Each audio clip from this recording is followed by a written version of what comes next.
Hello, my friend.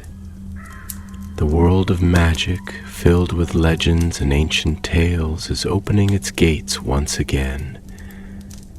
Tonight, in the Gryffindor dormitory by the crackling fireplace, I will share another story with my friends.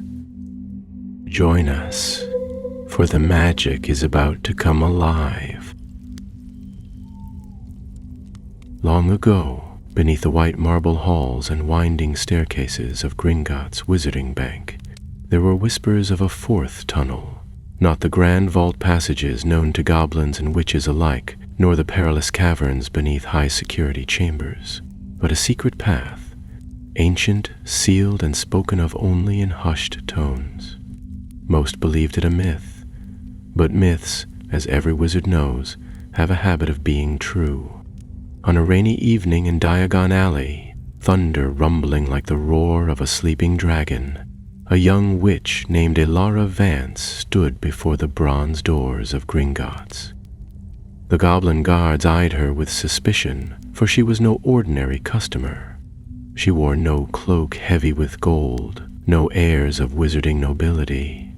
What she carried was a letter, a summons, sealed in red wax and marked with the sigil of Gringotts itself.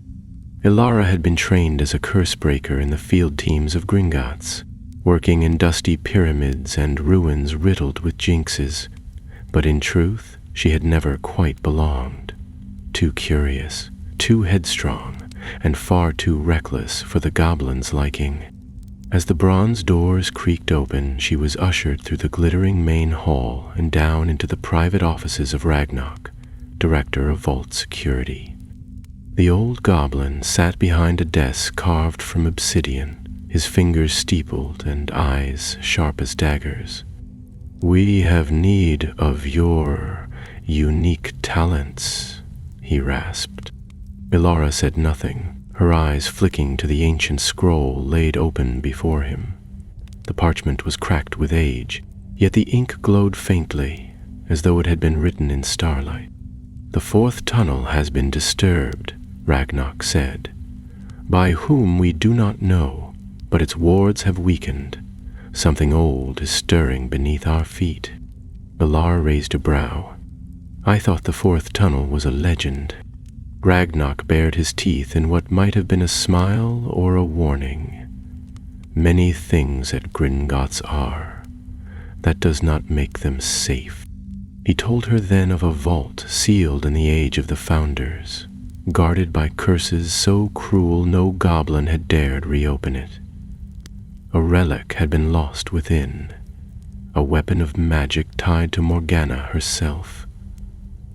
No one knew its exact nature, only that it was dangerous, ancient, and if loosed, could corrupt even the purest of hearts. "You will not go alone," Ragnarok added.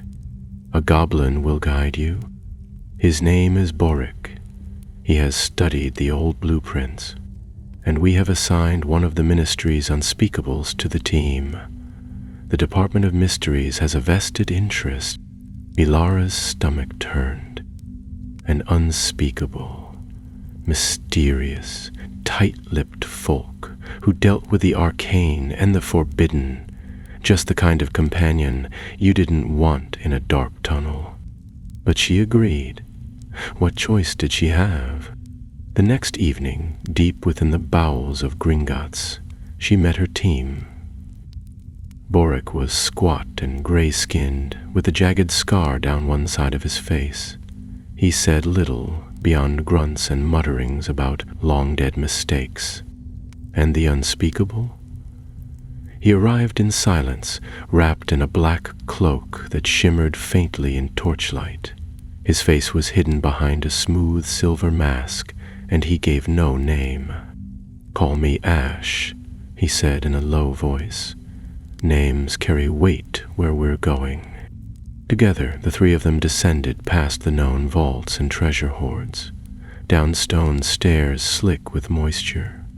Goblin wards flickered as they passed.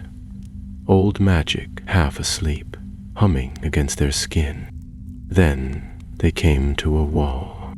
To most eyes, it was solid stone, but with a flick of Borik's claw and a muttered enchantment, it shimmered and split, revealing an archway of blackened iron and bone. The entrance to the fourth tunnel. A gust of cold air flowed from within, carrying the scent of dust and time. Ilara stepped forward, her wand drawn. The air tingled with static, like the moment before a storm. The tunnel stretched before them, narrow, with jagged walls and veins of glowing crystal threading through the rock. The floor sloped downward, deeper than any known vault. Ilara cast a charm for light, and the tunnel flared with a ghostly glow. Their shadows stretched behind them like reaching fingers. They passed faded murals carved into the stone, scenes of ancient duels, of dragons chained in iron, of witches weeping beside thrones of obsidian. Morgana's sigil appeared again and again, etched into the walls and spirals of runes. "The curse begins here," Ash said quietly, pausing before one such carving. Ilara turned. "You've been here before." Ash did not answer. They pressed onward. Suddenly, Borik halted. "Trap Roan," he hissed. The goblin knelt and scraped away the dust with practiced fingers, revealing a glowing sigil carved into the floor. Serpentine, coiled, pulsing with red light. Ilara frowned. "It's old, but active, pressure-based if we step wrong." A clicking sound echoed down the tunnel. Behind them, the stone wall sealed shut with a slam, locking them in. At the same moment, the room beneath their feet flared bright, and then the ground gave way. They fell. Not far, but enough to land hard. The floor beneath had collapsed into a lower chamber. Ilara groaned as she sat up, rubbing her elbow. They had landed in a circular room, the walls covered in mirrors. Tall, narrow, and each reflecting not their forms, but strange and flickering images. A forest burning. A child weeping over a broken wand. A masked figure standing in a pool of blood. "What is this place?" Ilara whispered. Ash moved to one of the mirrors. "Illusion, or memory, a curse of reflection. It wants us to see regrets." Alex snarled. "We must move quickly. The vault is further down." But even as they stepped forward, one of the mirrors began to ripple. From within, a figure stepped out, tall, wreathed in shadow, with eyes like burning coal. Ilara raised her wand. The figure grinned. "You seek Morgana's legacy," it whispered. "Then face the price." The mirrors shattered, and the real curse began. Ilara stumbled backward as the mirror shards clattered to the stone floor, ringing with a strange, high-pitched note that echoed through the chamber. The shadowy figure had vanished as quickly as it appeared, but the air still hummed with the residue of dark magic.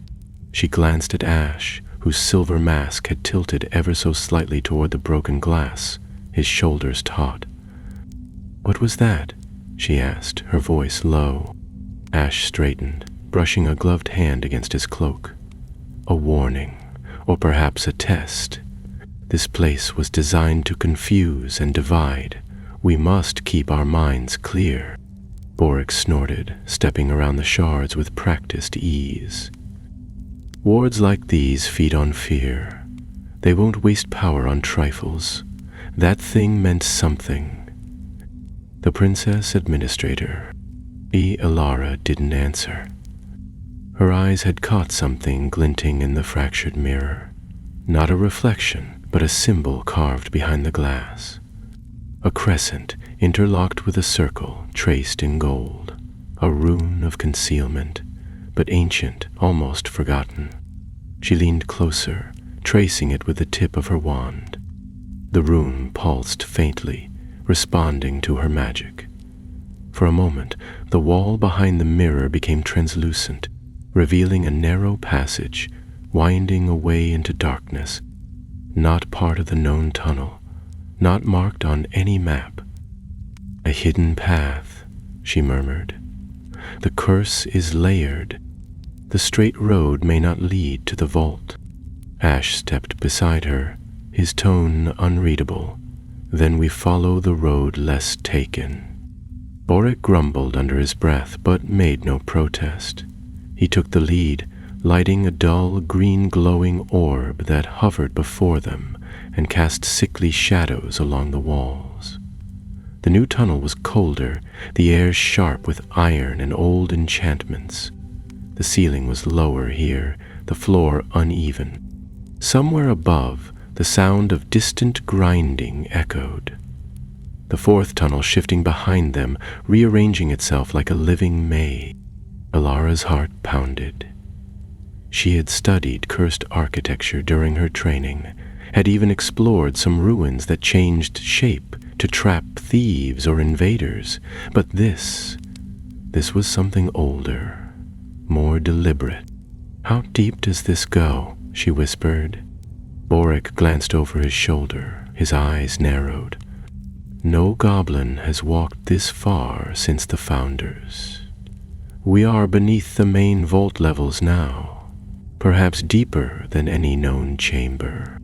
"Then why was it sealed?" she asked. Ash answered, his voice steady, "Because what was buried here was never meant to be found again." The tunnel ended at an archway of black stone, inscribed with runes that shimmered faintly in the green light. Elara stepped forward to examine them, but the moment her fingers brushed the edge, the runes vanished, and the wall behind the arch dissolved into dust, as if crumbling beneath a sudden gust of wind. Beyond the arch was a vast cavern. It opened before them like the hollowed heart of a mountain. The ceiling was lost in shadow, and the floor stretched out in layers, stone terraces connected by narrow bridges of crystal and iron. In the center, atop a wide platform, stood a vault unlike any Elara had ever seen.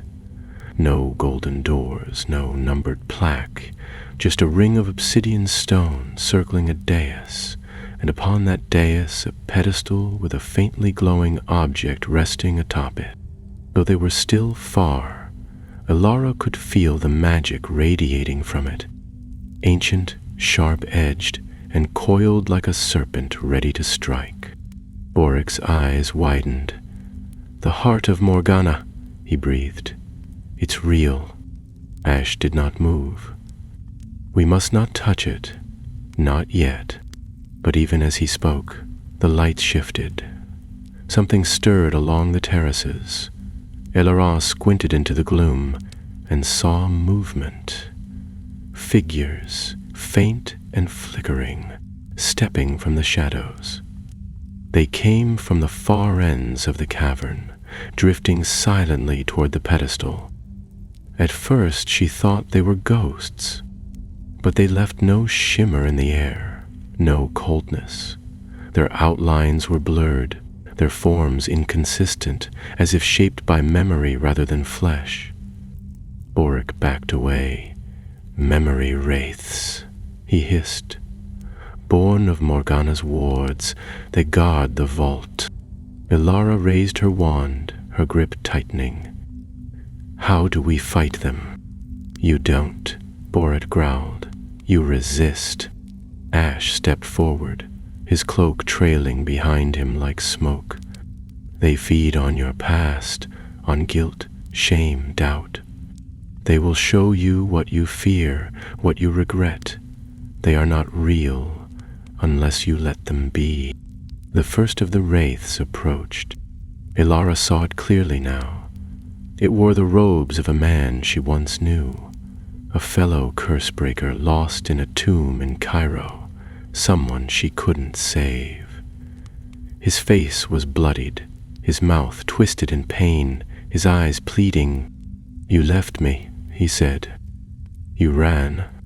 She took a step back, heart hammering. "It's not real. You watched me die." Elara raised her wand, but her voice trembled. The guilt was still raw, no matter how she'd buried it. The wraith stepped closer, and the room began to bend. Floor tilting, walls warping, mirrors forming again in the air around them. "No," Ash's voice rang out, firm and calm. "Do not look, do not speak. Let go of what you see." Elara shut her eyes. She focused on her breathing, on the memory of light spells cast in the dark, of her training in the deserts, the voice of her mentor whispering incantations beneath the stars. When she opened her eyes, the wraith was gone. Boric had drawn a circle of runes around himself and stood within it, muttering prayers in gobbledygook. Ash, untouched, had moved halfway toward the vault, the shadows retreating before him as if recognizing something, or fearing it. Elara followed, careful not to meet the eyes of any remaining wraiths. They clung to the edges now, silent and watching, their power weakened. At last they reached the platform. The object on the pedestal was small, no larger than a teacup, but it pulsed with dark light. It was shaped like a heart, carved of obsidian, threaded with veins of gold that shimmered in rhythm with some hidden beat. The heart of Morgana. Elara stared. "What does it do?" Ash looked at her, and for the first time something shifted in his mask, a softness in his voice, almost sorrowful. "It doesn't do anything," he said. "It is." He reached out, hand hovering above the heart, but made no move to touch it. "That's close enough," came a new voice. They turned sharply. A fourth figure stood at the edge of the platform, wand raised, cloak billowing behind her. She was tall, her face half hidden beneath a hood, but her voice was unmistakable to Elara. "Marla," she said, stunned. "You're dead." Marla Vance, her sister, long presumed lost on an expedition for the Department of Mysteries. But here she stood, alive and very much in control. "I followed the same path," Marla said coldly. "I found the heart. I understood its power, and now you'll help me take it out of this place." Ash stepped between them. "You cannot. The vault was sealed for a reason." Marla's wand did not waver. "The heart is a key, a weapon. With it we can shape the magical world." Elara's voice trembled. "You don't know what it will do." "I know exactly what it will do," Marla said. "I've been watching it for years." Elara took a breath, mind racing. The curse wasn't just in the tunnel. It was in the heart. It had drawn them all here, and now it was ready to be claimed. But who would pay the price? Elara's wand hand trembled, though she fought to steady it. Her sister, Marla, missing for 3 years, presumed dead in the catacombs of Albania, stood as though she'd never left. Her eyes were sharp as ever, the same dark brown they had shared as children, but colder now, hollowed by something Elara couldn't yet name. Marla's robes, though marked with wear, shimmered faintly with protective enchantments. She had come prepared. Ash remained unmoved, his silver mask reflecting the vault's sickly glow. "You've been down here this entire time," he said, his voice unreadable. "Feeding from the heart, letting it twist you." Marla's lips curled.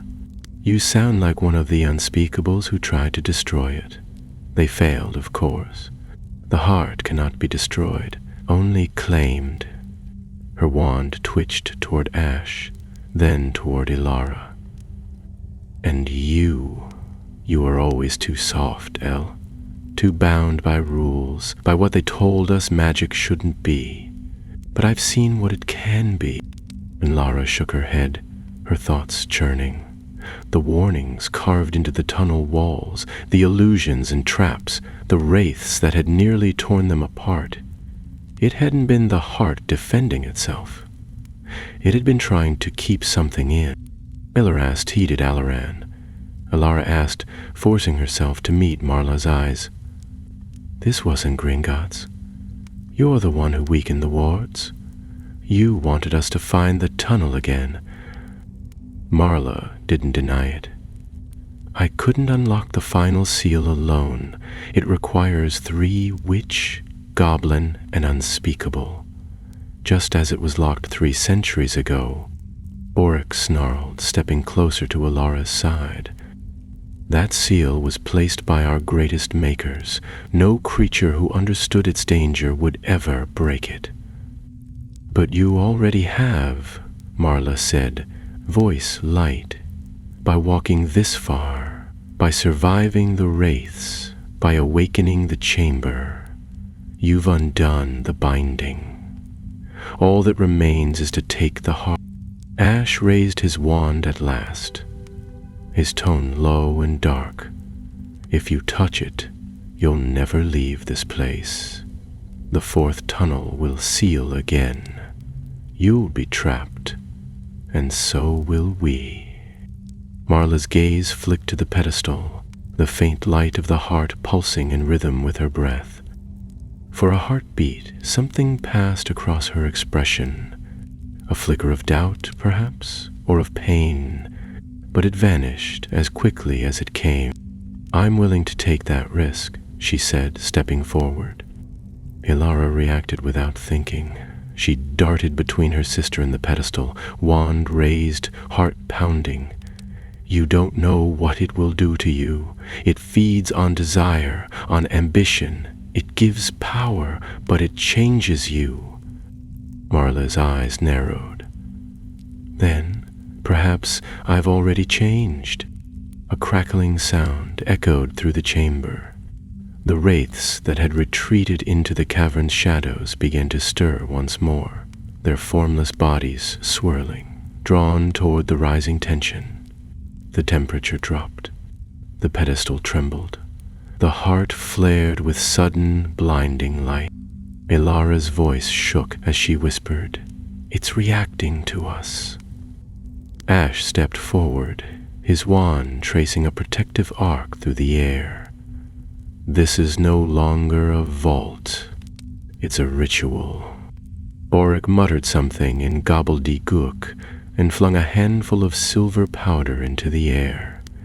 The particles hung there, unmoving, suspended as though time itself had slowed. It's anchoring itself to us. If one of us takes it now, the others may not survive. The heart pulsed again, brighter now, shadows swirling beneath the crystalline bridges. Ilara felt something inside her stir, an echo, a yearning, not from the heart, but from the place itself. It wanted to be opened, yes, but only to one who could wield its full power. It was judging them. She turned to Marla, her voice barely above a whisper. This isn't just about power, is it? You think the heart can bring back what you lost? Marla flinched just slightly. I saw him, she said quietly, in the mirror room. Do you remember Daniel? Ilara did. Marla's partner, killed on a mission gone wrong years before she vanished. Marla had never spoken of it after. She had buried herself in research, in secrets. The wizard spoke to me, Marla continued. He said I could bring him back. No, Ash said sharply. That wasn't Daniel. It was the curse showing you what you wanted. The same way it showed Ilara her failure and me my regrets. It lies, Marla. It consumes. But Marla had already turned to the pedestal, her wand lowered, her hand stretched out, and Lara lunged forward, not to stop her, but to grasp her own wand tighter, to form the spell that had been humming at the edge of her thoughts. Praeinventis cordis, she cried. a warding charm she had read once in a cursed tome from the vaults of Alexandria. A wall of golden light erupted between Marla and the heart. It crackled like lightning and held firm, pulsing with each beat of the relic. Marla staggered back, snarling. "You don't understand. I've lived down here. I've heard it calling. It needs a wielder." "No?" Elara said, lowering her wand, sweat running down her brow. "It needs a prisoner," Boric hissed, eyes darting toward the distant entrance as the tunnel behind them rumbled. Stones cracked. The bridges began to fracture. "It's closing. The vault's collapsing." Ash turned to Elara, voice calm but urgent. "The only way to seal it again is to bind it to someone willing." The implication struck her like a blow. "No," she said. "Yes," Ash replied. "That's why we were called here. The heart's not a key. It's a lock, a living one.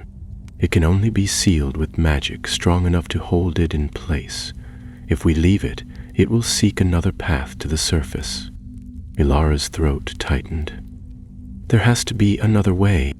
"There isn't," Ash said. "But it doesn't have to be you." He stepped forward, the air shimmering around him. With a smooth motion, he raised both hands and removed his mask. Elara gasped. Boric cursed aloud. Ash, whose real name she did not know, was barely more than a shadow beneath. His face had been half erased by curse work, eyes sunk deep, skin pale and marked with runes burned into the flesh. He had been bound to the Department of Mysteries far too long. The heart had sensed it, had drawn him here for this. "I've carried darkness longer than either of you," he said quietly. "Let me do this." Marla was silent. For once, all the fury, all the hunger in her gaze had stilled. She looked at Ash, not with anger, but with something like recognition. He stepped into the golden ward Elara had cast. The heart pulsed once more. A blinding light spread outward. Elara staggered back, shielding her eyes. The wraiths howled, dissolving into mist. The floor beneath the pedestal cracked, then closed again. The bridges knit together. The rumbling slowed, and the heart grew still. When the light faded, Ash was gone. The pedestal was empty, and the chamber silent. Marla sank to her knees, her wand falling from her fingers.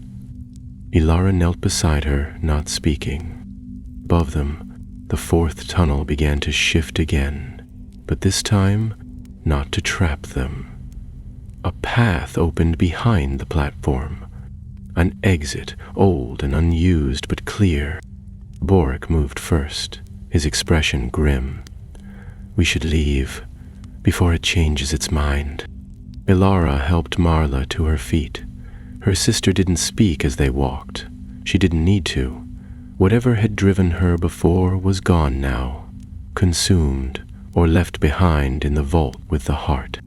And as they made their way back to the surface, through winding tunnels lit by a softer, gentler light, Elara thought only of the man with no name, who had traded himself for their freedom.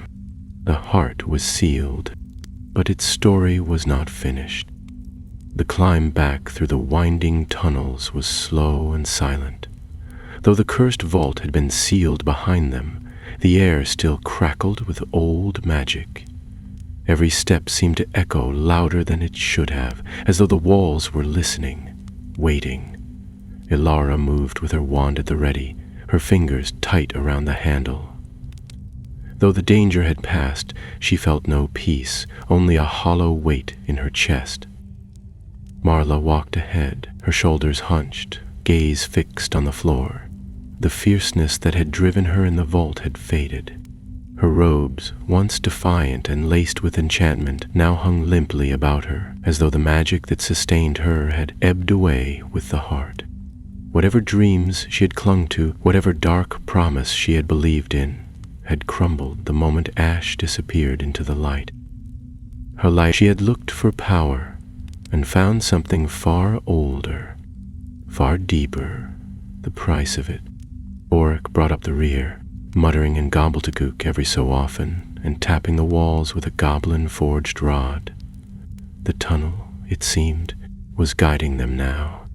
Paths that had been sealed or collapsed opened of their own accord, as though the magic beneath Gringotts had recognized the conclusion of something ancient and unfinished. Ilara was grateful for it. Her magic was still intact, but she doubted it would hold long against the strain of whatever enchantments still slumbered in these depths. At last, they reached a familiar landing, a narrow stone platform beside a forgotten cart rail. Here, the tunnel began to angle upward toward the known levels of the bank. Boric paused, glancing toward a rusted lever embedded in the wall. "This part still works," he grunted. "The rails were laid long before the vaults above. Old magic, old machinery. If we ride carefully, it should take us close to the main transport lines." "Should," Ilara repeated under her breath, casting a wary glance at the dusty cart sitting on the track. It was smaller than the ones used by modern goblin guides, made of iron and fitted with strange, arcane joints. But at this point, she didn't care. She wanted sunlight. Or at the very least, a room with no pulsing vaults and no cursed reflections. They climbed aboard. The moment Boric pulled the lever, the cart jerked forward, wheels shrieking as they caught on the old rail. The tunnel whipped past in a blur of stone and shadow, wind tearing at their robes. Ilara held tight to the edge, blinking against the cold air rushing in her face. Marla didn't speak. Her hands were folded in her lap, and though she didn't tremble, there was a stillness to her that made Ilara uneasy. Her sister had always burned with purpose, with sharpness. This emptiness was unfamiliar. The cart slowed as the rails split, angling up through a carved channel. Torches flickered ahead, casting light upon worn goblin carvings and familiar vault markers. They were returning to known ground. Boric leaned forward, muttering to himself as the cart groaned around a bend. They came to a stop near a wide stone landing where a pair of heavily armed goblins stood waiting. One of them was Ragnarok. He did not speak immediately, but surveyed them with narrowed eyes, lingering on Marla before turning his gaze to Ilara. "The vault is sealed?" he asked. Ilara nodded. "The heart was never meant to be taken. One of us stayed behind to ensure it remained buried." Ragnarok's mouth tightened. "And this one?" He gestured toward Marla. Ilara hesitated. She wanted to say something sharp, something final, but found she couldn't. "She was lost," she said at last. "Now she's returned." Ragnarok gave no sign of agreement or doubt, only turned and gestured for them to follow. They were led back through a series of guarded corridors, far from the main banking halls, and into a high-ceilinged chamber lined with enchanted chains and spellbound stone. It was the kind of room Gringotts used for dangerous conversations, one warded against lies, hexes, and illusions. Ilara had been in it once before, after her first mission as a curse-breaker, when a failed trap had injured a goblin partner. It was not a room for comfort. Ragnarok sat across from them at a long obsidian table, 2 other goblins flanking him. He waited until the door had sealed with a soft hiss before he spoke. "Your report, Vance. All of it." Ilara spoke plainly, She told them of the fourth tunnel's entrance, the descent, the mirror room, the illusions, the appearance of Marla, the heart, and the sacrifice that sealed it once more. She chose her words carefully, omitting no detail but avoiding speculation. When she finished, silence fell. Marla stared at the table, unmoving. One of the goblins leaned toward Ragnarok and whispered something in sharp gobbledygook. Ragnarok listened, then looked up. "Your actions have prevented a great disaster," he said at last. "The vault should never have been touched, but it was. And now, thanks to your interference," he glanced at Marala, "we have a chance to ensure it never will be again." He rose. "This event will not be recorded publicly. It will not reach the ministry. It will not reach your friends, your colleagues, or the press. The fourth tunnel remains a myth.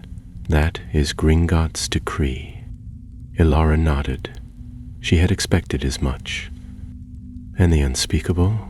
she asked quietly. Ragnarok's expression did not change. "There are magics beneath this bank older than human memory. Sometimes sacrifice is the only thing they understand. His part is done." He turned to Marla. "You will be placed under magical observation, not as a prisoner, though you are lucky you are not in Azkaban, but because your exposure to the heart makes you a potential risk." Marla finally looked up. Her voice was quiet. "I understand." The goblins departed soon after, leaving Ilara and Marla alone in the silent chamber. For a long time neither spoke. Then Marla said, "He didn't hesitate, not once." Ilara nodded. "He knew what it meant. I think he knew from the beginning."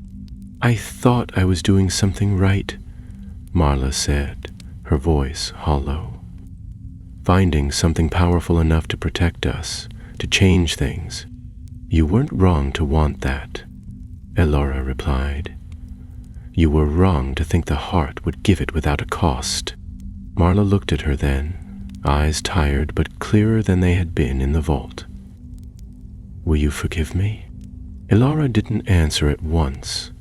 She looked down at her hands, at the faint scars left by spells cast and traps triggered. She thought of Ash's mask, and the runes burned into his skin, and the sound of his voice as he stepped into the light. "I think," she said slowly, "that depends on what you do next." They left the chamber together. Above, the marble halls of Gringotts were as bright and busy as ever. Wizards bustled past with coin purses and ledgers, unaware of the ancient forces sealed just beneath their feet. The world turned as always, oblivious to what had almost awakened. Ilara paused before the great bronze doors. Marla stepped through them first, into the rain-slicked streets of Diagon Alley. Ilara followed, the echo of the vault still humming softly in her bones. Some magic she knew would never fade. The days that followed passed like mist, quiet and uneasy, as if the world itself were uncertain how to carry on. Ilarana remained in Diagon Alley for a time, her small flat above Flourish and Blots a haven of candlelight and parchment. She kept to herself, replying to no owls save those sent from Gringotts, answering their questions with simple, careful language. She had no desire to recount the story again in detail. Some things she felt were best left buried. Words and memories alike. Marla, for her part, had been taken to the Department of Mysteries, not as a prisoner as Ragnarok had promised, but under what the Ministry called arcane containment, a place between observation and quiet exile. Ilara hadn't seen her sister since they left Gringotts. She had thought she might receive a letter, perhaps a token of apology or explanation.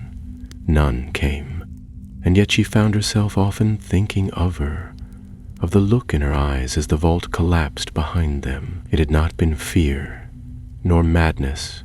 It had been sorrow. The wizarding world continued as if nothing had changed. Shops reopened. The prophet published articles about Quidditch trades and cauldron shortages. Even the goblins at Gringotts gave no sign of what had passed beneath their vaults. The fourth tunnel had vanished once more into myth, and only a handful of people in the world still remembered its name. Elara told herself she preferred it that way. And yet, at night, when the candles had burned low and the alley fell silent, she would lie awake beneath the rafters of her room, her wand resting on the table beside her, and wonder what it meant that she had seen the heart, felt its pull, and survived. She began returning to work eventually, though not to vault break or foreign tombs. Gringotts offered her a temporary post in the archives department, reviewing magical relics too unstable for public use. It was quiet work, far from dragons and curses and collapsing tunnels, and she took to it with the quiet resolve of someone trying not to think too much. Her colleagues greeted her with polite nods, though some gave her curious glances, as though they knew she had changed, but dared not ask how. One morning, as she was cataloging a rune-carved mirror from the early Goblin Wars, a low knock sounded at the archive door. She looked up, expecting the quartermaster. Instead, a young goblin apprentice stood there, holding a sealed scroll bound with ministry ribbon. "O Cursebreaker Vance," he said, setting the scroll down and vanishing before she could ask a question. Elara wiped her hands on a cloth and unsealed the parchment. The handwriting was unfamiliar, elegant, deliberate. It was not signed, but the words chilled her all the same. The heart does not sleep. It waits. The vault sealed once before and was opened. It will open again. You were chosen, not by chance, but by consequence. There was no further message, no name, no mark, just the parchment, the ink, and the weight of the warning. Elara burned it in the brazier by her desk. She watched the flames twist and curl, and when the ashes were cold, she returned to her work. But that night she did not sleep. 3 weeks later, her life changed again. She was walking home through Diagon Alley, past the flickering gas lamps and the soft hum of a music globe playing in a shop window, when a figure stepped from the shadows beside Ollivander's. He wore no mask, no cloak. His robes were simple ash gray, trimmed with threads of silver. His hair was black, streaked with white at the temples, and his face, though unfamiliar, held something that stopped her breath. It was the eyes. She reached for her wand, heart thudding, but the man raised a hand in peace. "Elara Vance," he said quietly. She did not lower her wand. "Who are you?" He stepped closer. His voice was calm. "You knew me as Ash." She froze. "That's impossible," she said. "You?" "I stayed behind," he agreed. "I entered the vault, but I did not die." She stared at him, struggling to find words. He was not a ghost. His voice had the weight of breath and body. He cast a shadow, and yet he did not feel entirely real. There was a stillness to him that unsettled her, like the hush before a storm. "The heart bound itself to me," he said, "but I bound myself in return." Elara lowered her wand slowly. "How are you here?" "I don't know," he said. "Only that I woke in a chamber of stone, far from the vault, and walked until I reached the surface. The goblins found me. They questioned me. Then they let me go." "That doesn't make sense," she whispered. "The vault was sealed." He looked at her then, his gaze steady. "It is sealed, but the magic within it is no longer sleeping. Something has changed. Elara stepped back, her mind racing. You said the heart would stay buried. You gave yourself to keep it there. I did, he said. But it was never just about the vault. The heart has threads in other places. Its magic lingers. It marks those it touches. She remembered the burning light, the wraiths, the whispers in the dark, the way the fourth tunnel had seemed alive. What do you want from me? And to prepare, he said, because this was not the end. It was the beginning of something older than Morgana, older than the founders.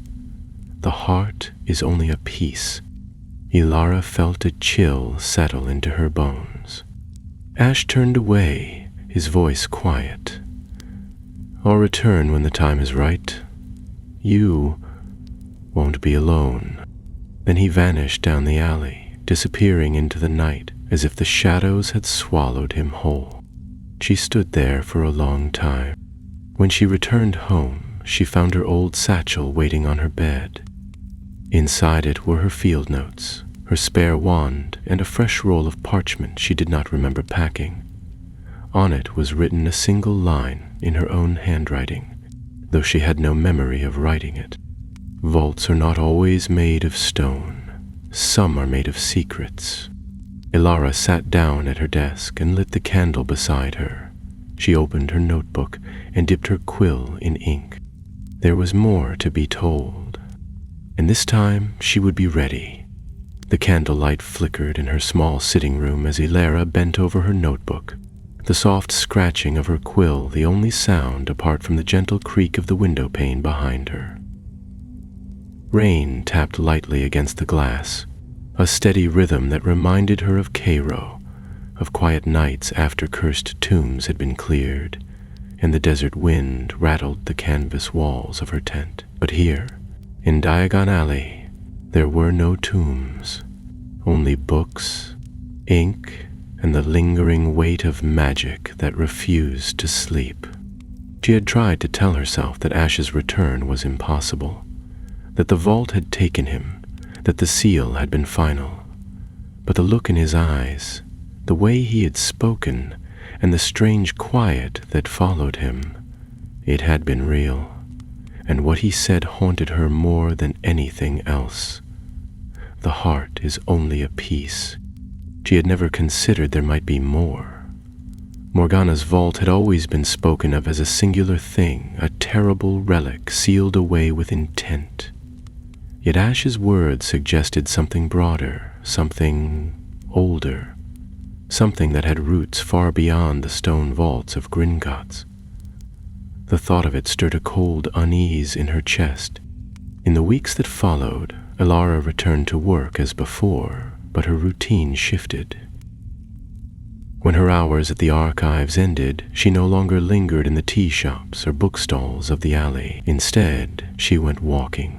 First through Nocturne Alley, where the shadowed corners of magical lore still whispered if you knew how to listen, and later through the hidden corners of the library at the Ministry's Department of Magical Artifacts, where ancient texts were kept behind layers of warding spells and monitored by enchantments that hissed if you reached too far.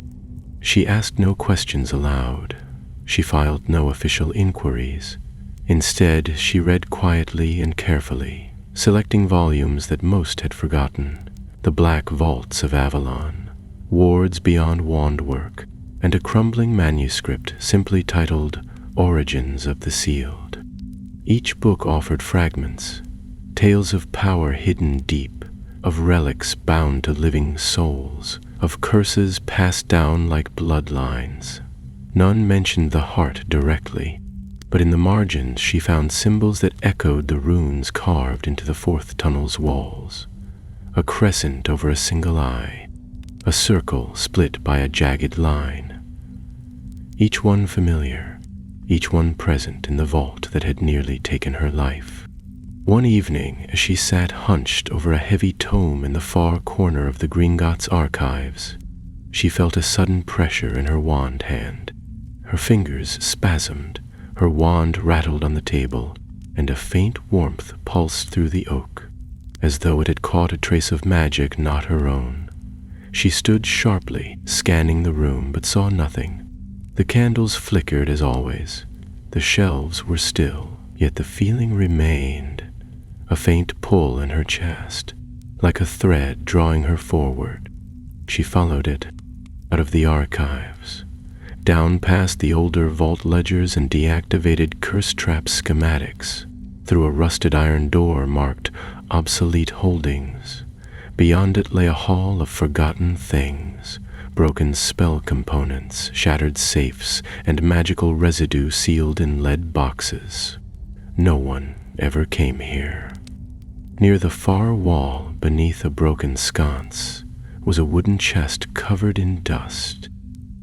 It was unremarkable to the eye, but her wand pulsed again as she neared it. She knelt beside it, brushing off the grime. There was no lock. When she opened the lid, a faint shimmer of enchantment spilled into the air, harmless but old. Inside was a single black stone tablet, no larger than a schoolbook. Its surface was etched with unfamiliar runes, and at the top, carved so faintly it could barely be seen, was a symbol Elara had seen only once before, the intertwined mark of the heart. She touched the stone, and a voice whispered, not aloud but within her mind, "Not all vaults lie beneath stone. Some lie beneath skin." She pulled back at once, breath sharp. The whisper had faded, but its message lingered. She closed the lid, her hands trembling, and rose to her feet. She should have taken the tablet to Ragnarok, or sent it to the unspeakables. But something deep within her warned against it. This was not something to be placed in another's hands. Whatever it was, it had found her for a reason. That night, she returned home with the tablet wrapped in cloth and sealed inside her satchel. She placed it on the shelf above her desk, behind old books and unused parchment. Then she sat in silence, her wand across her knees, and waited for sleep that would not come. It was in her dreams that the truth began to surface. She stood once more in the mirror room, unbroken now, its surfaces smooth and gleaming, but there was no echo of her past, no false reflection to lure her. Instead, the mirrors pulsed with soft silver light.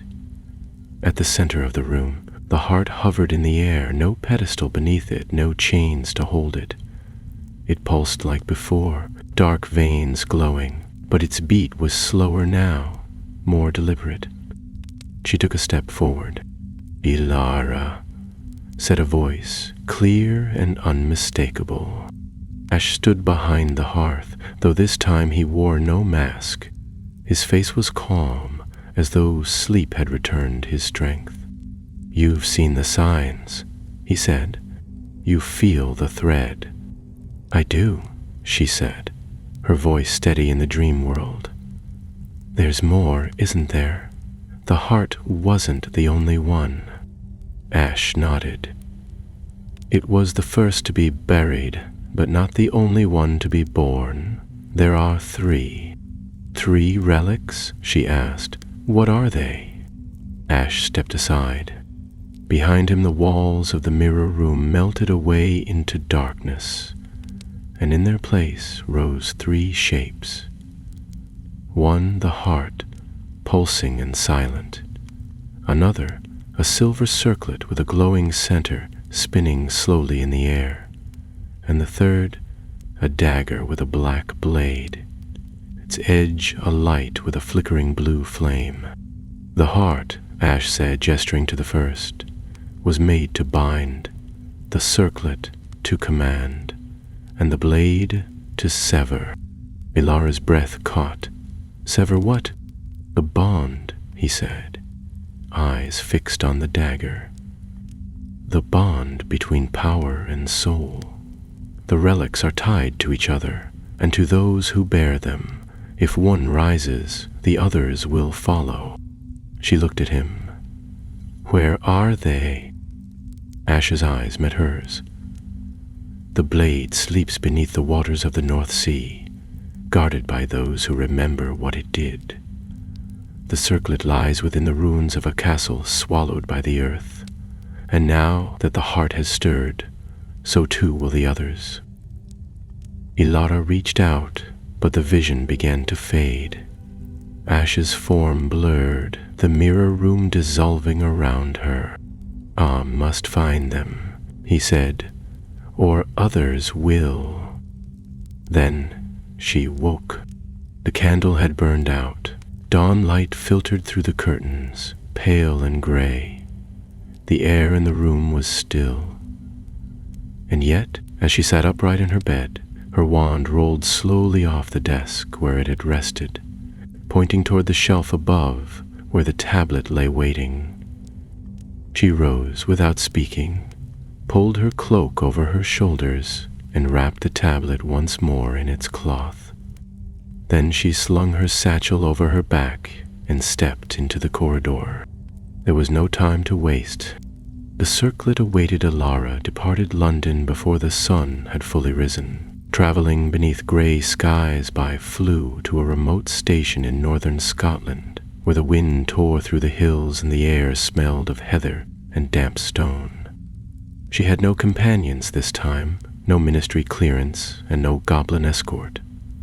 Her journey was quiet, solitary, and guided only by a page torn from an ancient map, its ink faded and the edges singed. The mark she followed had been scribbled in the margin, a circle crowned with thorns, identical to the symbol she had seen floating in the dream beside the heart and the blade. Her destination was a ruin, long since forgotten by most, absent from ministry records and unlisted in goblin vault ledgers. It had no name, at least not one spoken in the modern tongue, but according to the scrolls in the Gringotts archives, it had once been a fortress of learning and magic. Not a school like Hogwarts, nor a ministry foundation, but something older, perhaps even predating the founders themselves, a place where powerful magic had been tested and, in time, buried. It took her half the day to reach the first stones. They jutted from the earth like broken teeth, moss-covered and jagged, half swallowed by grass and time. Her boots sank into the marshy soil as she stepped carefully between collapsed pillars and shattered flagstones. Trees had grown up through the center of the ruins, twisted and blackened at their roots, though their leaves were still green. It was strange, this blend of life and decay, and Ilara felt her wand pulse softly in response to the air around her. The forest had not grown naturally. It had been shaped as if by magic long since loosed.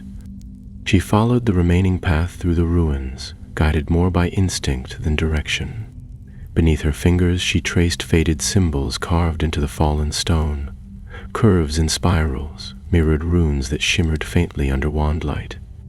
They were not English, not Latin, not even gobbledygook, but they spoke of wards, of enchantments meant not to protect a treasure, but to keep something hidden, sealed away not for its danger, but for the chaos it might bring if it were known.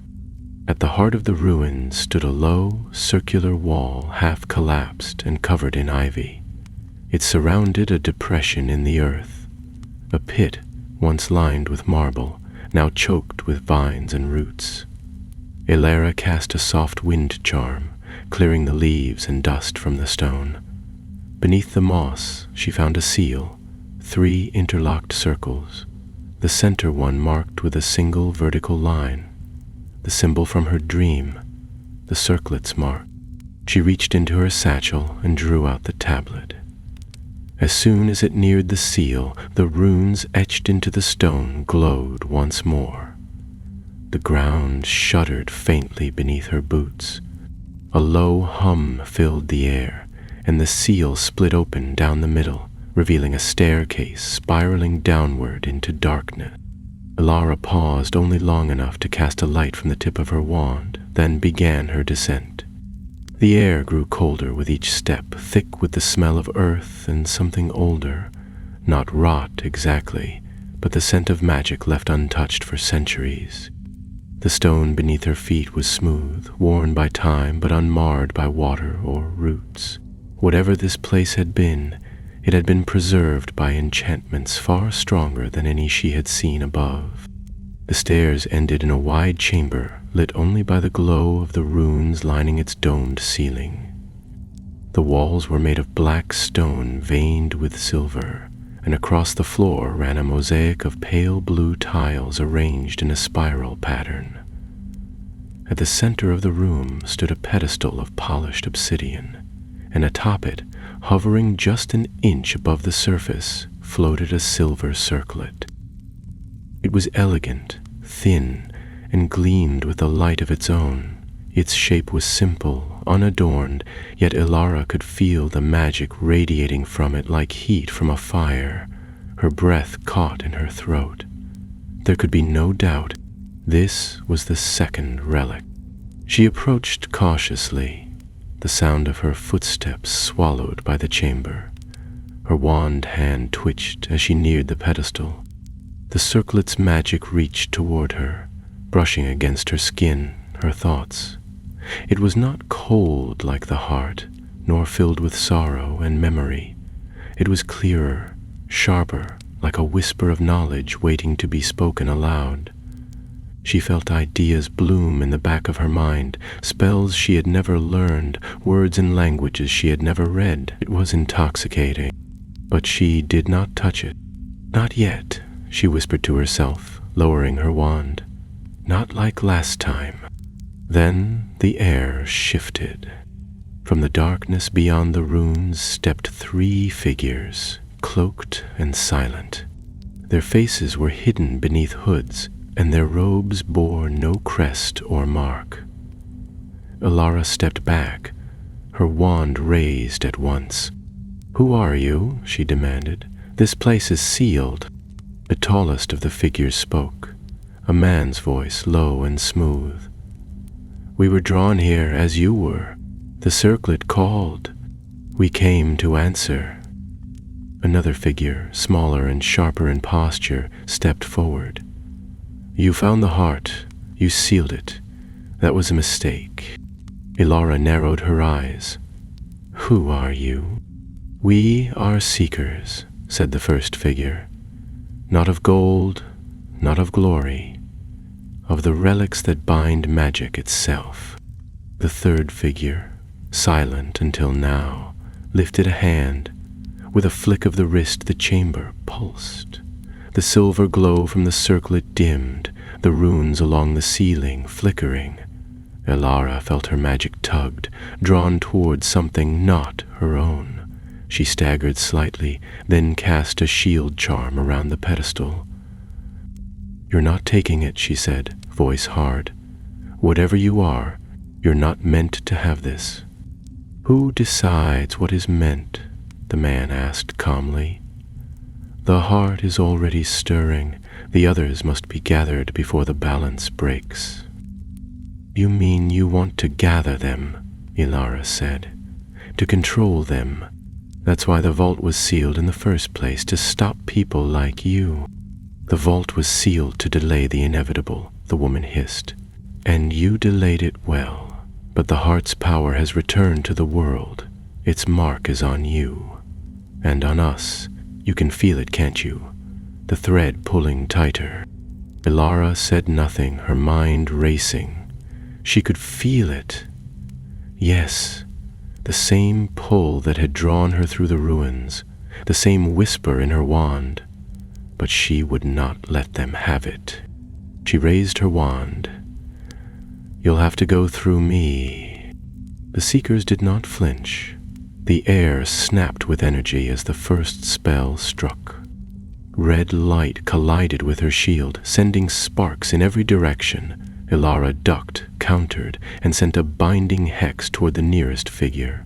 He vanished behind a shimmer of silver smoke. The woman circled around, casting silent jinxes that flicked toward Ilara like knives of air. She deflected one, staggered under another. The circlet pulsed behind her, reacting to the clash of magic, casting long shadows across the chamber floor. A blast of force struck her side, knocking her to one knee. She rolled, gasping, and hurled a stunning spell toward the third figure. He fell, his hood slipping back to reveal a young wizard, no older than 20, his eyes blank and unfocused, as though he didn't know where he was. The fight turned again. Ilara darted toward the pedestal, placing herself between the circlet and the remaining 2 seekers. Her wand trembled, her limbs aching, but she stood firm. Then the pedestal shimmered. The circlet rose slowly into the air, spun once, and began to descend. This time, not onto the pedestal, but toward her. Ilara tried to stop it, but the relic was no longer responding to wand work. It was choosing. The silver band settled above her head, hovering just above her brow. She froze, too afraid to move. Then, with no further warning, the circlet lowered and touched her skin. The world went white. The chamber vanished. The floor beneath her feet disappeared. The voices of the seekers, the runes in the walls, even the silver light of the circlet, all fell away as if sucked into the silence of a pensive dream. Ilara floated in a void of light, though she could feel no warmth upon her skin. She did not fall. She did not rise. It was as though she were suspended in time itself. Then the light began to shift. Around her, memories bloomed, not her own, but older, deeper, woven through the very magic of the relic. She saw a great hall carved from obsidian, torchlight flickering along its polished walls. Wizards and witches gathered in silence, their faces grim, their robes marked with runes older than language. At the center of the hall, on a raised dais, floated the circlet, spinning gently, its silver band glowing like moonlight on water. A woman stepped forward. Her face was veiled, her hands bare, her wand held aloft. She spoke no words, but magic stirred in the air around her. She reached for the circlet, not to wear it, but to bend its power. The others watched in awe, and then, in a breath, the vision shifted. The hall burned. The circlet lay upon the ground, still glowing, untouched by flame. The walls cracked, voices cried out, and the very magic of the place tore itself apart. The woman was gone. The others dead or fled. Only the relic remained, unharmed amid the ruin. The vision faded. Ilara gasped as the world returned. She was kneeling in the center of the chamber once more. Her wand had fallen from her hand, and the circlet now rested upon her brow, light as air, yet thrumming with power that coiled behind her eyes. Her heartbeat echoed not just in her chest, but in the floor, in the walls, in the runes above. The chamber had changed. The runes burned brighter, the tiles beneath her feet pulsed with blue light, and the remaining seekers stood frozen at the edge of the room. One of them, a tall man whose voice had spoken first, took a slow step forward. "It chose you," he said, his tone unreadable. Ilara reached for her wand, fingers steady now. "I didn't ask it to." "But it did," he replied. "That changes everything." "I don't want its power," she said. "Wanting is no longer the question," said the woman, her hood still drawn. "You are now bound to it, and it to you. Whether you wield it or not, others will come for you." "Then let them," Ilara said, rising to her feet. "I've faced worse than shadows and robes." The woman's head tilted slightly, as if considering. "You sealed the heart. You found the circlet. What happens when the blade awakens?" Ilara stared at her. "I'll stop whoever tries to gather them." "You misunderstand," said the man. "You are gathering them." For a moment, there was silence. Then the chamber shook. A tremor passed beneath the stone, not violent but deep, like the growl of something stirring in its sleep. The silver light of the circlet flared. The seekers exchanged a look, and without a word, they turned and vanished into the shadows beyond the archway, leaving no footprints behind them. Their departure was sudden, their silence deliberate. Elara was alone once more. The shaking stopped. She lifted her wand and slowly removed the circlet from her head. It did not resist but remained warm to the touch, its silver metal faintly pulsing with energy. She wrapped it in a protective charm and placed it inside her satchel, careful not to meet its glow directly. The chamber for the first time felt still. As she ascended the stairway, back through the spiral ruin, she tried to piece together what she had seen. The vision had been more than memory. It had been warning. The woman with the veiled face. Had she been the circlet's first wielder? Was that what the relic did? Offered knowledge until it consumed its bearer, left them empty and forgotten? She didn't know, but the fact that it had chosen her, it troubled her more than anything. Outside, the wind had risen, tearing through the trees with a sound like distant whispers. The ruins stood unchanged, but the sky overhead had darkened. Thunder rolled low on the horizon. Elara drew her cloak tighter and began the long walk back to the edge of the village, where the nearest fireplace would take her back to London. Her boots sank into the mud, and the air smelled of rain and old earth. By the time she reached the inn at the village edge, the rain had begun to fall. She stepped inside, dripping and weary, and nodded to the elderly wizard behind the bar. He gave her a curious look but said nothing as she moved toward the hearth. As she reached into her pouch for flue powder, a voice behind her spoke.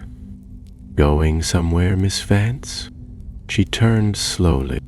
The speaker was a man in ministry robes, plain gray, marked with a single black emblem over the chest. An unspeakable, younger than Ash had been, but with the same detached manner. His hair was neatly parted, his boots dry despite the weather. He held no wand in hand, but Elara sensed the magic coiled beneath his robes. "What do you want?" she asked. "The department has taken interest," he said smoothly.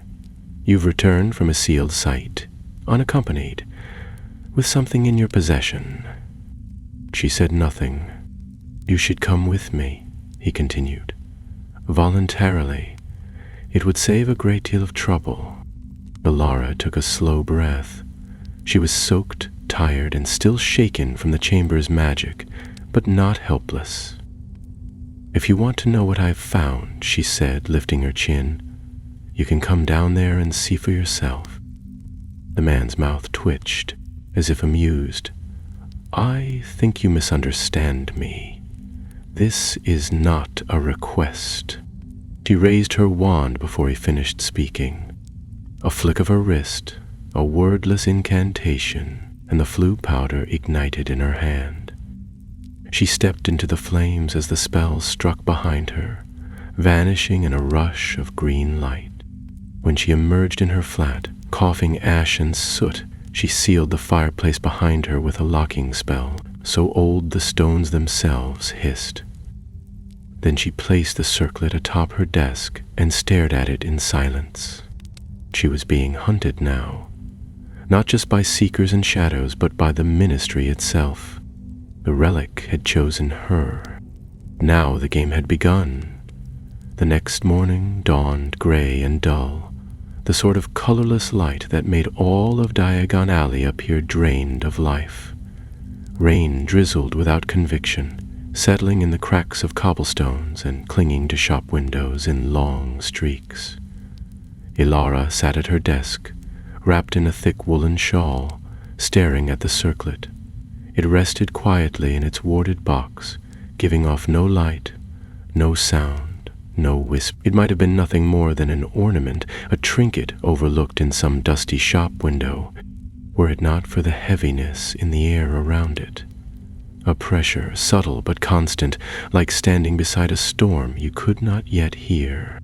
She had cast no fewer than 7 containment wards on the box. Runes glowed faintly along its edges, pulsing with protective magic.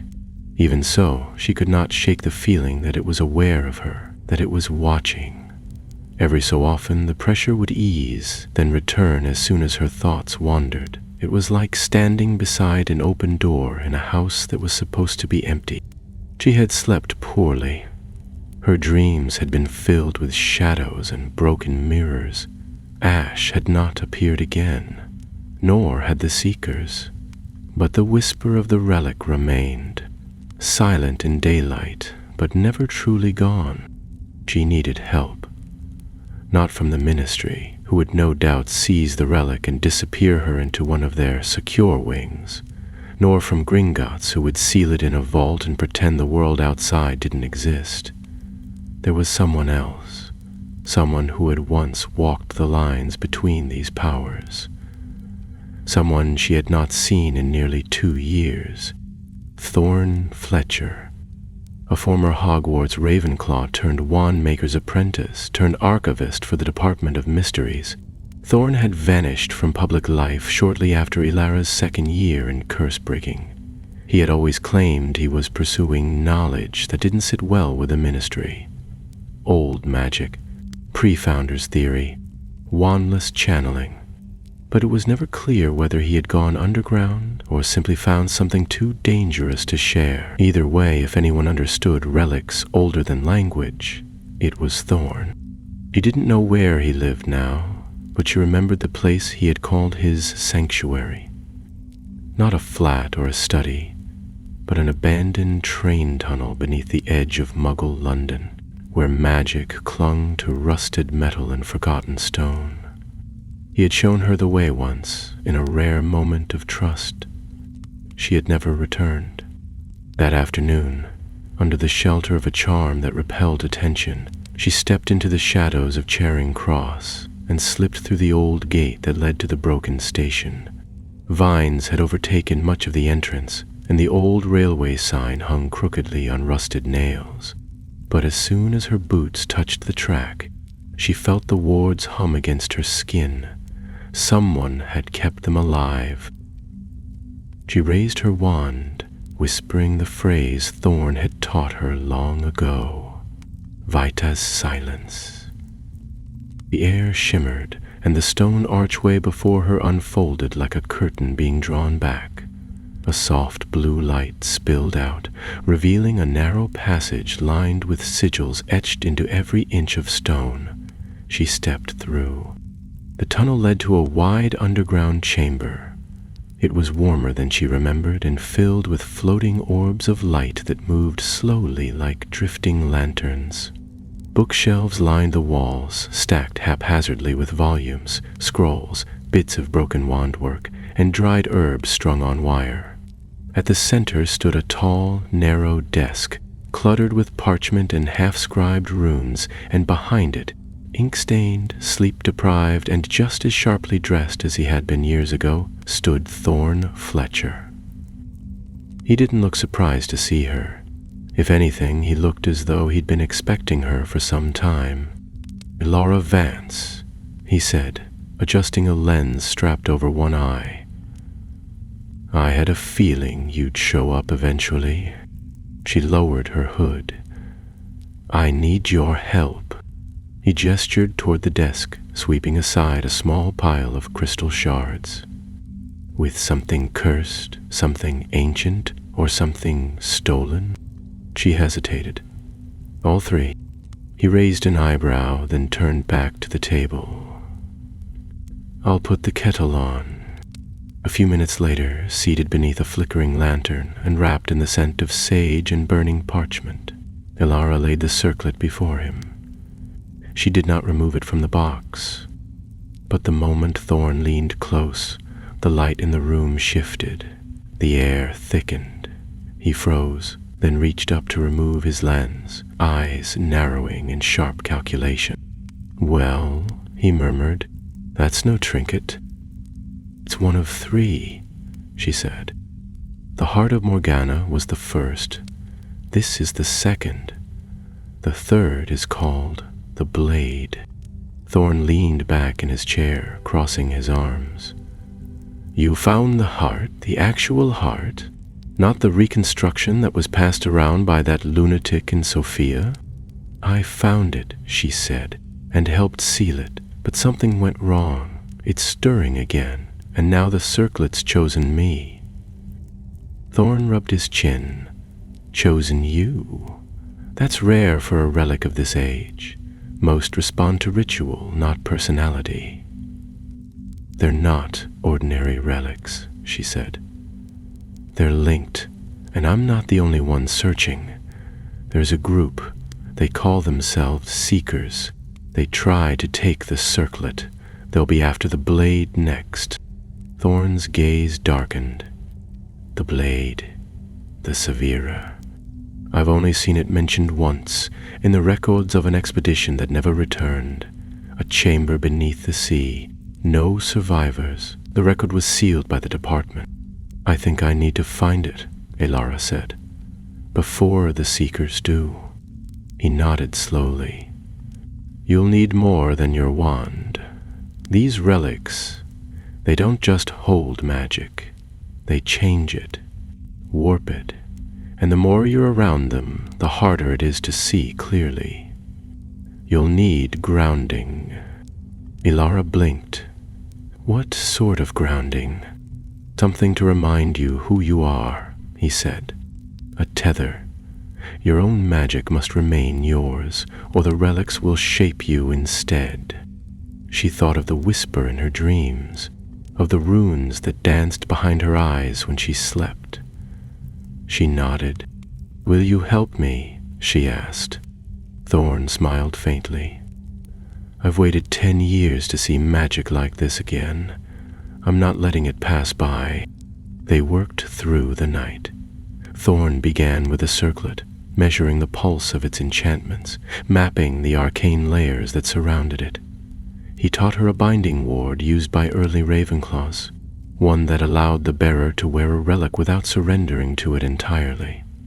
They reforged her wand with a core of shielding steel and embedded a memory crystal into its handle, and they charted the first threads of a map, one that traced the history of the blade and the ruins that had swallowed it.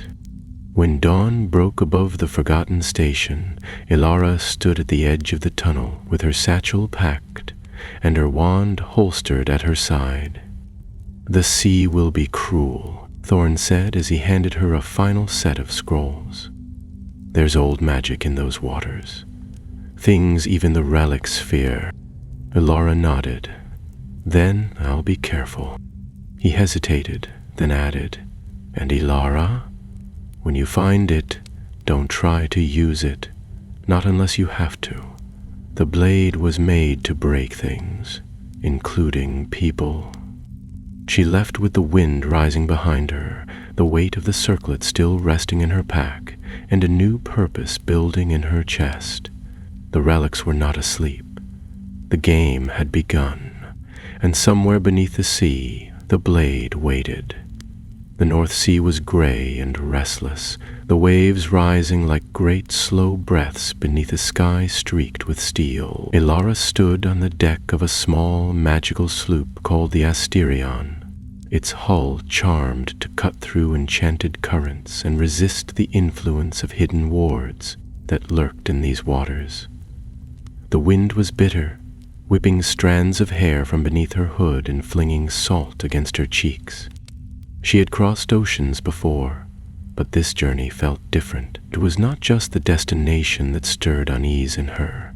It was the sea itself, as though it remembered the relic she sought and wanted no part in its awakening. The blade, according to Thorn's translated scrolls, had been buried centuries ago in a vault beneath the drowned fortress of Nin Morva, a fortress lost not to time, but to deliberate magic.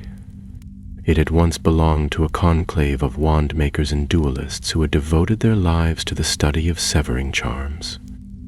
After the relic's creation, something had happened, something so devastating that the entire island had been pulled into the sea. There had been no survivors, no records, only whispers that Morgana herself had cursed the site. Ilara had found only one surviving account in the department's restricted files, scribbled in the margins of a half-burned journal. The blade cuts the soul as easily as the wand. It does not stop once drawn. She had memorized those words. The Asterion rocked gently as it approached a cluster of jagged rocks jutting from the sea like blackened fingers. There was no visible island, no fortress, no ruins, only the churn of water and the cry of gulls. But beneath the surface, hidden from Muggle eyes and unmarked on any ministry chart, the vault waited. She secured her satchel, double-checked the enchantments on her wand, and cast a breath charm that wrapped her in a thin layer of magic, warming her skin and keeping the sea spray from soaking through her robes. Then, gripping the railing, she spoke the incantation Thorn had taught her. Nerien Dolmara. The words sank into the wind like stones dropped into water. The sea stilled. A circle of mist unfurled across the waves, parting to reveal a hollow at the sea's center. The water spun slowly, a spiral drawing downward, and at its heart lay a dark, yawning passage of stone, the entrance to Nine Morva. Ilara's heart pounded as she stepped onto the lowering deck of the boat. The charm she had cast kept the pressure at bay, forming a tunnel of air around her as she descended. The vault's mouth was made of carved basalt, black and seamless, as though the entire tunnel had been grown rather than built. Runes pulsed faintly along the walls, not with warning, but recognition. The circlet inside her satchel shivered. She placed her hand against the stone. The vault opened without resistance. Inside, the air was cold and heavy. Her wand lit the chamber with a soft glow, revealing pillars carved with dueling runes, murals of sword-bearing witches, and scenes of terrible magical rifts cleaving through battlefields. This was a place not of peace, but of power. It had been built for those who understood magic as a weapon first. The path wound deeper, past crumbled altars and shattered doors. There were no guardians here, no curses of confusion or deception like in the fourth tunnel. Only silence. The further she went, the more she felt it, a growing pressure, like a heartbeat inside the walls. Her wand trembled in her grip. Then she saw it. The blade rested upon a pedestal of pale stone, unlike the other relics. It did not float. It did not shimmer. It was a long, curved dagger, forged of midnight glass metal, its hilt wrapped in silver wire, its edge glowing faintly with a light so pale it was almost blue. Unlike the heart or the circlet, it did not invite her closer. It waited. She approached carefully, eyes fixed on the dagger. There was something terrible in its stillness. Even shielded, she could sense the magic bound within it. It did not whisper, did not pull at her thoughts. Instead, it watched. She stopped just short of the pedestal. Then, behind her, the silence broke. A footfall. Light, soft, but distinct. She spun, wand raised, but the figure that stepped from the shadows was not one of the seekers. It was Ash. He looked exactly as he had when she last saw him. Tall, composed, his dark robes edged with worn silver thread. But his expression was different now, sharper, tired. "You came," he said, voice echoing gently through the chamber. She didn't lower her wand. "How are you here? I thought—" "You thought I was bound to the heart," he said. "I am. But the relics are linked, remember? The circlet chose you. The blade opened the path to me. She eyed him warily. So you followed the thread? He nodded. And now we're here, together. She studied his face. Something in it felt off. His voice was the same, his manner the same, but the air around him shimmered faintly, like heat over stone. What do you want, Ash? To stop this, he said quietly. To keep the blade from waking. Ilara hesitated. You think I mean to take it? You already carry one relic. That's more than most can bear. The blade doesn't ask permission. It takes. I haven't touched it, she said. I won't unless I have to. His eyes darkened. And what if someone else comes? The Seekers will find this place. The Ministry might already know you're gone. Will you leave it here, unguarded? She didn't answer. Ash took a step closer. There's a way to end this. The relics can be bound to a single bearer, not for power, for containment. But you must be willing to carry the weight. Ilara's breath caught. All three? If they are joined, he said, they can be buried once and for all. Her heart pounded. And what would happen to me? You'd become the seal, he replied, as I became the first. She took a step back. I'm not ready for that. Then choose now, Ash said, his voice hardening.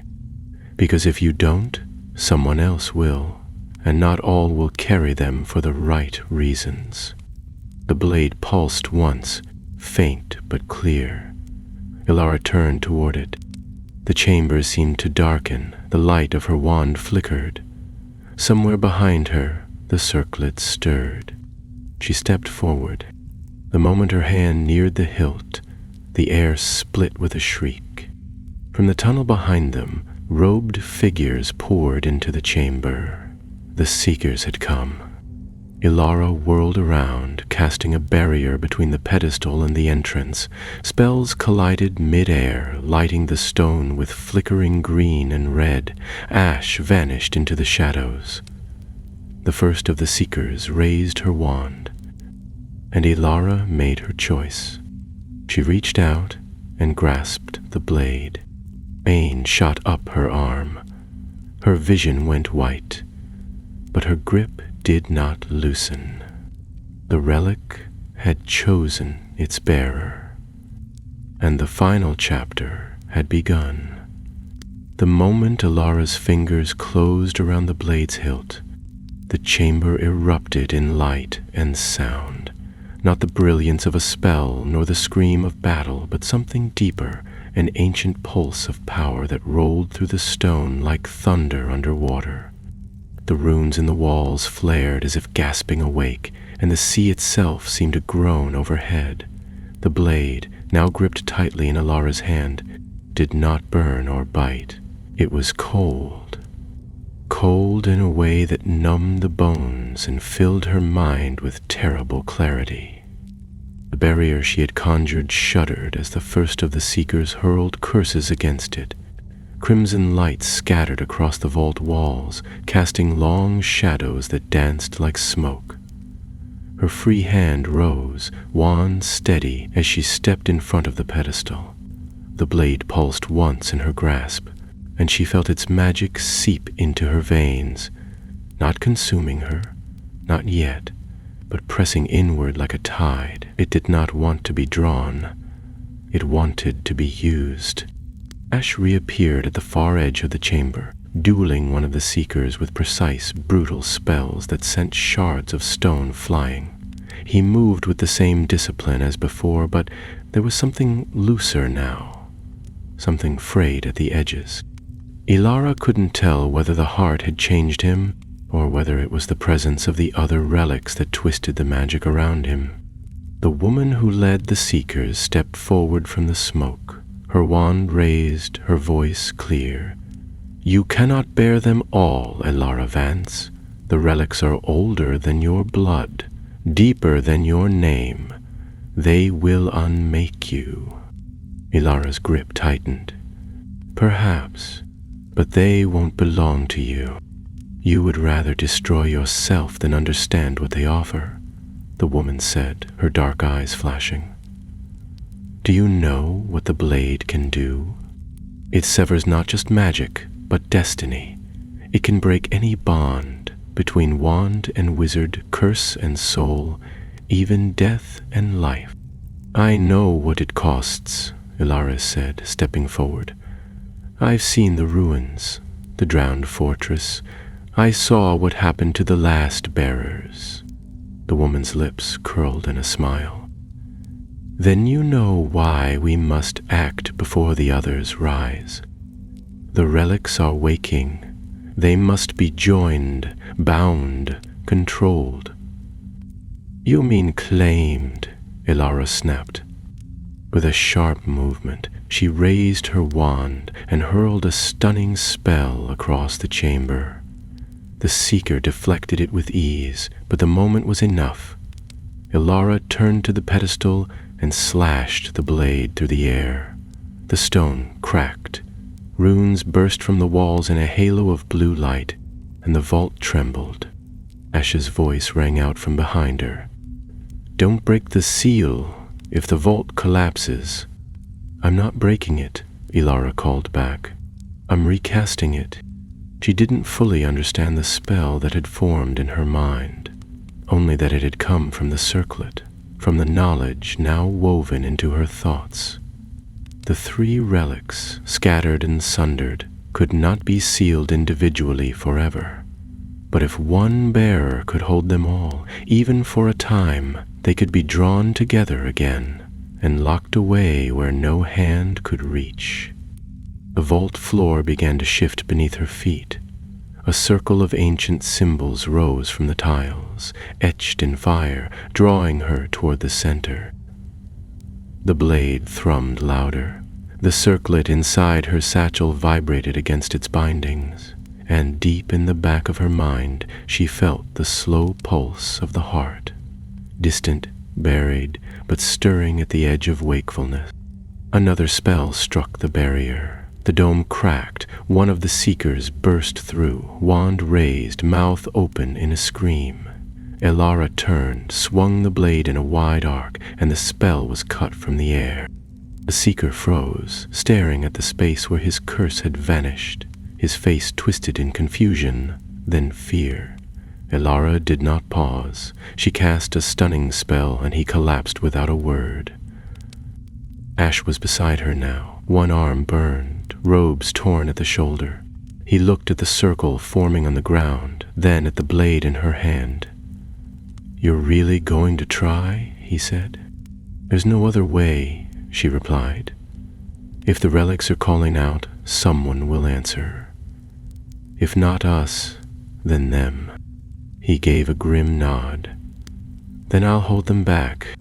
She wanted to argue, to tell him he didn't have to fight alone. But there wasn't time. The spell was building. The chamber pulsed with ancient rhythm, and the runes overhead began to swirl. Elara stepped into the circle. The blade's edge flared with blue light.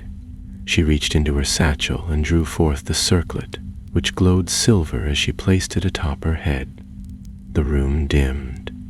The light bent inward.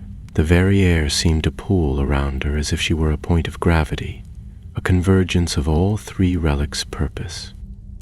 Her voice rose in a chant not learned but remembered, words that flowed from her lips as though passed down from some forgotten bearer of the relics.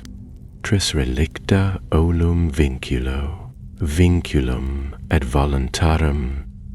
The wind howled through the chamber. The pedestal cracked apart. The tiles split. From the shattered earth, light burst upward in a column of silver and blue. In that moment, she felt the relics unite, not bound in harmony but in conflict, pressing against each other, desperate to resist the bond being formed. The heart's sorrow, the the circlet's clarity, the blade's hunger, all warred within her. She screamed, falling to her knees, but held her grip on the blade. She would not let go. The relics did not belong to the ministry, nor to the seekers, nor to legend. They belonged to no one, and if someone must carry them into silence, she would bear that weight. Ash raised his wand, channeling his magic into the protective wards, fending off the last of the seekers as the vault tore itself apart. He did not look back. With one final breath, Ilara spoke the last word of the spell, Clorer. The light exploded, and then all was still. The chamber was gone. There was no pedestal, no battle, no water pressing above. Only a circle of scorched stone where the relics had been drawn together. The circlet lay shattered. The blade had vanished. Ilara knelt at the center of the ruin, unconscious, the faint pulse of the heart thrumming through the floor beneath her. Ash staggered forward, blood on his temple. He bent beside her and placed a hand to her chest. She was breathing. She had done it. The relics were sealed, not in stone or vault, but in her. The days that followed passed in silence, not because the world was still, but because something within it had quieted. The sea, once restless and cold, rolled now with a strange calm, as though it no longer hid the relics of its own ruin. The vault of Ninmorva had vanished, swallowed by the magic Ilara had awakened, leaving no trace but a circle of scorched stone at the bottom of the sea. The Asterian, charmed to wait no matter how long she remained below, carried her back to the mainland as though nothing had changed. And yet everything had. She awoke 2 days after the sealing in a quiet chamber beneath Thorn Fletcher's study, surrounded by flickering lanterns and the slow drip of potion into glass. Her limbs were heavy, her chest ached, and her thoughts blurred together like half-remembered dreams. At first, she could not speak. Her body trembled when she tried, but slowly her strength returned, and with it came the memories. Not just of the vault, but of the relics.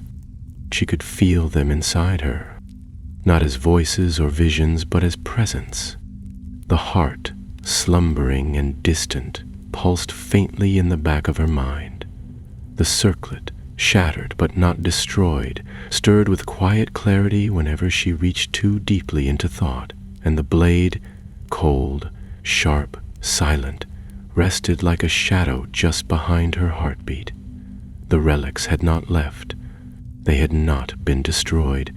They had been sealed within her by her own will, her own magic. When Thorn came to her side, he said nothing for a long while.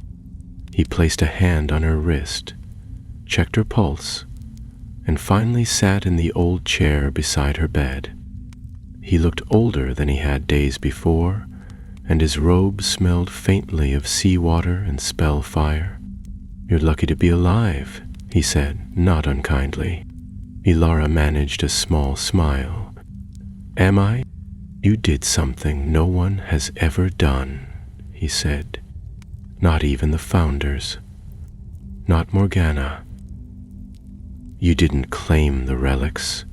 You carried them. And you survived. For now," she murmured, her voice hoarse. "But they are not gone." "No," he admitted. "They're not." He rose and fetched her a draught from the workbench, helping her sit up. The liquid tasted of ash and mint, and it steadied her thoughts. As her strength returned, so too did her understanding. She knew now what the Seekers had feared, what the department would never admit. The relics had never been created to be controlled. They were fragments of something older, perhaps in the age before Hogwarts, when magic was raw and boundless. Each relic had been forged to trap a part of that power. But now, united, they were whole again. And inside her, "I should leave," she said at last, breaking the silence. "They'll come for me. The ministry, the seekers, both." "They will," Thorn said, not looking up from his notes. "But you have time, and not all who come will come to fight you. Some will come to ask." "I'm not ready to be anyone's answer," she said. "Then don't be," he replied. "Be the question instead." She considered this for a moment. It was strange, sitting in stillness after so much movement. But she knew that the stillness would not last. Magic had always moved in cycles, binding, breaking, beginning again. The relics had stirred once more. Their power had been passed to her. Now the balance of that power would shift, and others would rise to find it. She spent the next few days in the underground study, walking slowly, relearning the weight of her own body. The more she moved, the more she could feel the relics inside her responding. When she closed her eyes, she could sense magic differently, like threads hanging in the air ready to be pulled. She could see wards before they triggered, could sense lies before they were spoken. Her spells had grown more potent, more precise. It frightened her. On the fourth morning, as she stood by the window and watched the wind ripple through the dead leaves in the alley above, she heard a soft sound behind her. She turned to find a folded parchment on her desk, resting beside her wand. It had not been there a moment before. There was no seal, no signature, only 6 words, written in a sharp, elegant hand. "The vault is not the end." Elara stared at the parchment for a long time. Then, slowly, she folded it and slipped it into her cloak. She packed her satchel, wand, ink, a single enchanted compass, and 3 books Thorn had given her.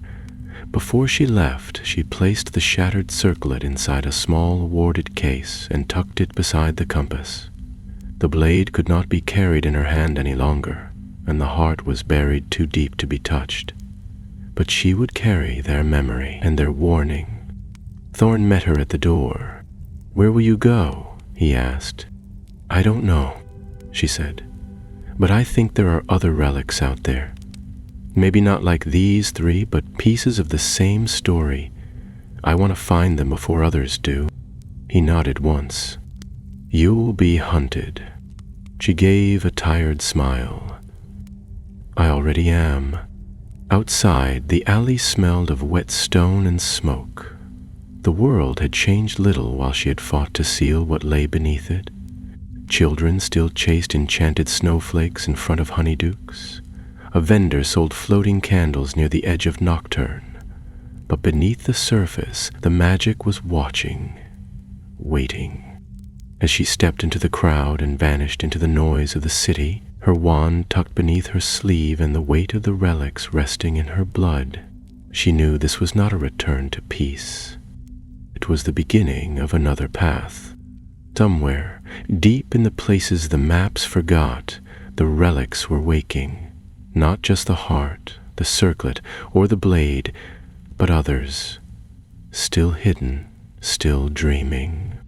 And Elara Vance would find them, or die trying.